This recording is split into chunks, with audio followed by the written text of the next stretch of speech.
दुनिया में बहुत सारे ऐसे लोग हैं जो अपना बिजनेस स्टार्ट करना चाहते हैं पर उनके पास पैसे नहीं होते हैं। तो मैं आज आपको तरीके बताऊंगा कि कैसे आप अपना बिजनेस स्टार्ट कर सकते हैं बिना किसी पैसे के। सबसे पहले तरीका यह है कि अगर आप कोई जॉब कर रहे हैं तो आप जॉब करते रहें, अपना डे जॉब नहीं छोड़ें, क्योंकि अगर आपके पास पैसे नहीं है और अगर आप बिजनेस स्टार्ट करना चाहते हैं तो आपको कोई अल्टरनेट सोर्स ऑफ इनकम की जरूरत पड़ेगी। तो अगर आप कोई जॉब कर रहे हैं तो आप जॉब को करते रहें और अपना बिजनेस आप पार्ट टाइम में या वीकेंड्स पे स्टार्ट कर सकते हैं। और आप अपने बिजनेस पे पार्ट टाइम ही काम करते रहें जब तक वो एक अच्छे लेवल पर ना चला जाए, और जब वो स्केल होने लगे, अच्छे पोजीशन पहुंच जाए, तब आप अपना डे जॉब छोड़ सकते हैं और फुल टाइम अपने बिजनेस पे फोकस कर सकते हैं। तो अगर आप जीरो पैसे से अपना बिजनेस स्टार्ट करना चाहते हैं तो सबसे जरूरी है कि आप ऐसा कोई बिजनेस स्टार्ट करें जिसमें पैसे की कोई जरूरत नहीं पड़े। फॉर एग्जांपल, आप सर्विस इंडस्ट्री में कोई बिजनेस लॉन्च कर सकते हैं। बहुत सारे ऐसे बिजनेस है जो आप घर बैठे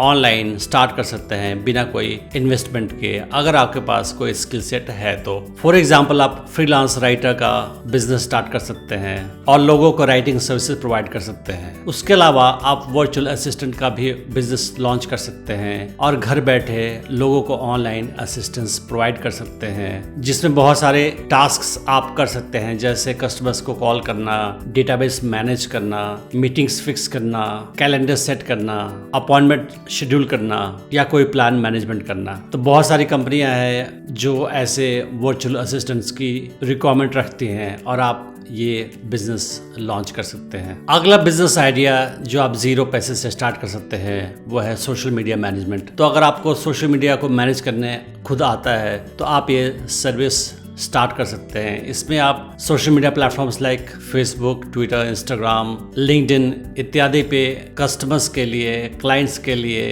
पोस्ट क्रिएट कर सकते हैं और शेड्यूल कर सकते हैं और उनके प्रोफाइल्स को मैनेज कर सकते हैं। तो किसी कंपनी को रिक्वायरमेंट हो तो आप लोगो बना सकते हैं, आप ब्रोशर्स, लिफलेट्स या किसी वेबसाइट के लिए डिजाइन बना सकते हैं घर बैठे लैपटॉप पे काम करके। उसके अलावा आप ऑनलाइन ट्यूटरिंग का भी काम कर सकते हैं, ऑनलाइन लोगों को पढ़ा सकते हैं किसी प्लेटफॉर्म पे जाके या अपना खुद का प्लेटफॉर्म स्टार्ट करके। आप फोटोग्राफी का भी बिजनेस लॉन्च कर सकते हैं और आप पार्ट टाइम में फोटोग्राफी करें और जिनको रिक्वायरमेंट हो उनको ये सर्विस प्रोवाइड करें। तो ये सारे कुछ बिजनेस आइडियाज हैं जिसमें आपको पैसे की इन्वेस्टमेंट नहीं पड़ेगी, बस आपको अपना स्किल यूज करना पड़ेगा और अपना समय देना पड़ेगा। तो अगला स्टेप ये है कि आप प्रॉपर मार्केट रिसर्च करें। तो आप ये देखें कि आपका बिजनेस जो है वो बाकियों से अलग है कि नहीं है, आप क्या अलग ऐसा ऑफर कर रहे हैं जो बाकी ऑफर नहीं कर रहे हैं, आप कौन सी अनमेट नीड्स है क्लाइंट्स की या कस्टमर्स की जिसको आप मीट कर रहे हैं, और इस लिहाज से आप अपने ऑफर को, सर्विस को प्रॉपर रिफाइन करें। अगला स्टेप ये है कि आप प्रॉपर बिजनेस प्लान बनाएं। तो बिजनेस प्लान में आप सब कुछ मेंशन करो, जैसे आप बिजनेस में क्या सर्विस ऑफर करने वाले हो क्लाइंट्स को, आपकी सर्विस बाकियों से अलग या अच्छी क्यों है। उसके अलावा आप ये भी मेंशन करो कि आप मार्केटिंग कैसे करोगे, कैसे आप क्लाइंट्स या कस्टमर्स इकट्ठे करोगे अपने सर्विस के लिए। बिजनेस प्लान में आप फाइनेंशियल प्लान भी इंक्लूड करें कि कैसे आप पैसे कमाओगे और आप कहाँ कहाँ पे पैसे स्पेंड करोगे। इनिशियली जब आप बिजनेस लॉन्च करोगे तो आपको ध्यान रखना पड़ेगा कि आपको ही सारे काम करने पड़ेंगे, क्योंकि आपके पास पैसे नहीं है तो आप किसी को हायर भी नहीं कर सकते हो। फॉर एग्जाम्पल, जो भी मैंने आपको बिजनेस आइडियाज दिए उनमें से कोई भी आप लॉन्च कर रहे हो तो आप सारे काम खुद करोगे। फॉर एग्जांपल, आप वर्चुअल असिस्टेंट की सर्विस ऑफर कर रहे हो तो आपको वर्चुअल असिस्टेंट खुद बनना पड़ेगा। अगर आप ग्राफिक डिजाइनिंग की सर्विस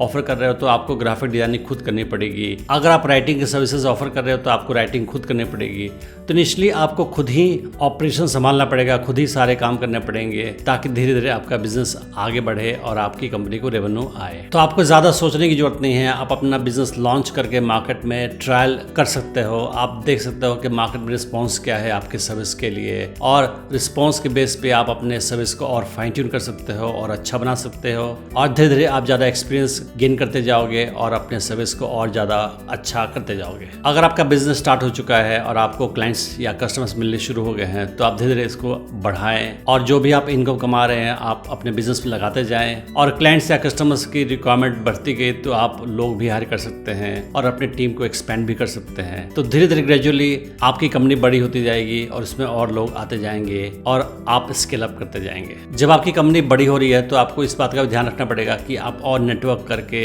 और बिजनेस ला सकते हो। तो आप अपने family, friends, colleagues, x colleagues सबसे मिलते रहो और उनको अपने बिजनेस के बारे में बताते रहो, तो धीरे धीरे वो भी आपको रेफरेंस देंगे और आपको नए नए ग्राहक मिलते जाएंगे। जब आपकी कंपनी बड़ी होती जाएगी तो आप कोशिश करो कि आप सेल्फ फंडेड बने रहो। ज़्यादा अच्छा यही होता है कि आप अपने कमाई के पैसे को अपने बिजनेस में लगाते जाओ और बिजनेस को आगे बढ़ाते जाओ। कभी कभी क्या होता है कि हम अपनी कंपनी को फास्ट बढ़ाना चाहते हैं और उसके लिए हमें एक्सटर्नल फंडिंग की रिक्वायरमेंट होती है। तो उस हाल में आप अपने फैमिली, फ्रेंड्स, एंजल इन्वेस्टर्स या वेंचर कैपिटल फर्म्स के पास भी जा सकते हैं। तो आप प्रॉपर एक बिजनेस प्लान बनाएं और उनके पास जाएं और बताएं कि आपकी कंपनी इतनी तेजी से बढ़ रही है और आपको फंडिंग की रिक्वायरमेंट है, तो आपको वो हेल्प कर सकते हैं। पर मैक्सिमम केसेस में अगर आप सर्विस इंडस्ट्री में काम कर रहे हैं तो आपको एक्सटर्नल फंडिंग की जरूरत नहीं पड़ेगी और आप सेल्फ फंडेड होकर भी कंपनी को काफ़ी आगे बढ़ा सकते हैं। तो अगर आप कोई बिजनेस आइडिया रखते हैं और अपना बिजनेस लॉन्च करना चाहते हैं बिना किसी पैसे के, तो best of luck to you. मैं उम्मीद करता हूँ कि इस वीडियो से आपने बहुत कुछ सीखा होगा। Thanks for watching the video.